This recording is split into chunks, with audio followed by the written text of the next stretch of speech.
UP के जनपद गाजीपुर में जहां सदर तहसील इंधो इलाके के बिराइच और इनरवा गांव में हुए ध्वस्तीकरण से सैकड़ों लोग सड़क पर आ गए हैं, जिसे लेकर समाजवादी पार्टी ने ग्रामीणों के साथ जिलाधिकारी को मांग पत्र सौंपा।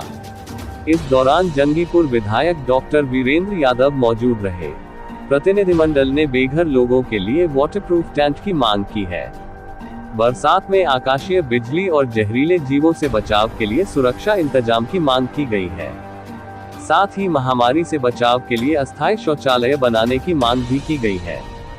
निराश्रित और भूमिहीन लोगों को जमीन आवंटित कर प्रधानमंत्री और मुख्यमंत्री आवास योजना का लाभ देने की मांग की गई है।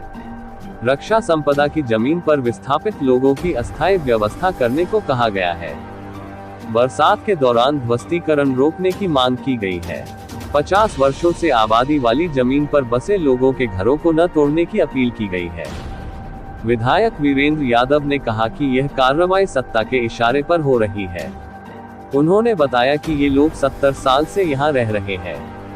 अधिकांश लोगों को वर्तमान सरकार में ही आवास योजना का लाभ मिला है। सरकारी अधिकारियों ने इनके निवास को सत्यापित किया था। ऐसे में ध्वस्तीकरण की कार्रवाई उचित नहीं है।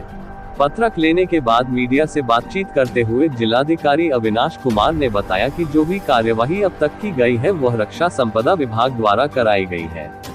अगर कोई पात्र व्यक्ति होगा तो उसको सरकार की योजनाओं से लाभान्वित किया जाएगा।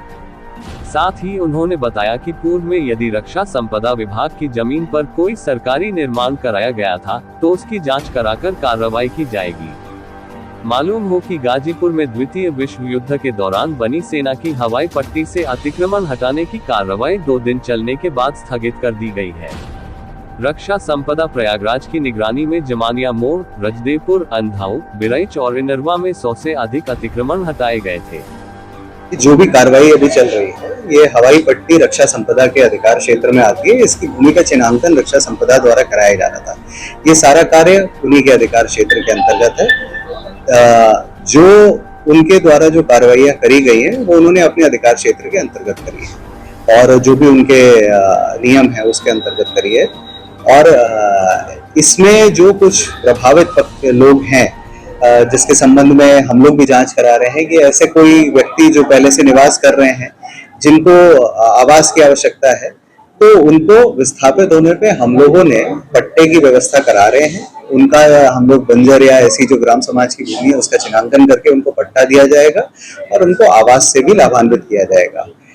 इसमें कुछ ये तथ्य भी आए थे कि कुछ सरकारी निर्माण भी उस जमीन पे आए हैं, सरकारी कार्यालय हो गए, कोई पंचायत भवन, ऐसा अभी तक उसकी पुष्टि मैं नहीं कर पाया हूँ, परंतु ऐसी वो आई है।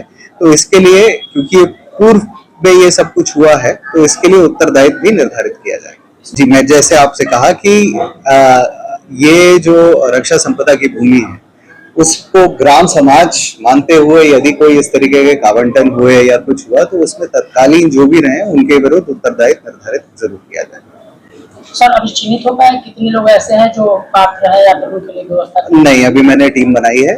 टीम बना के उनको हम लोग बिल्कुल जो भी योजनाओं का लाभ है वो हम लोग बिल्कुल देंगे।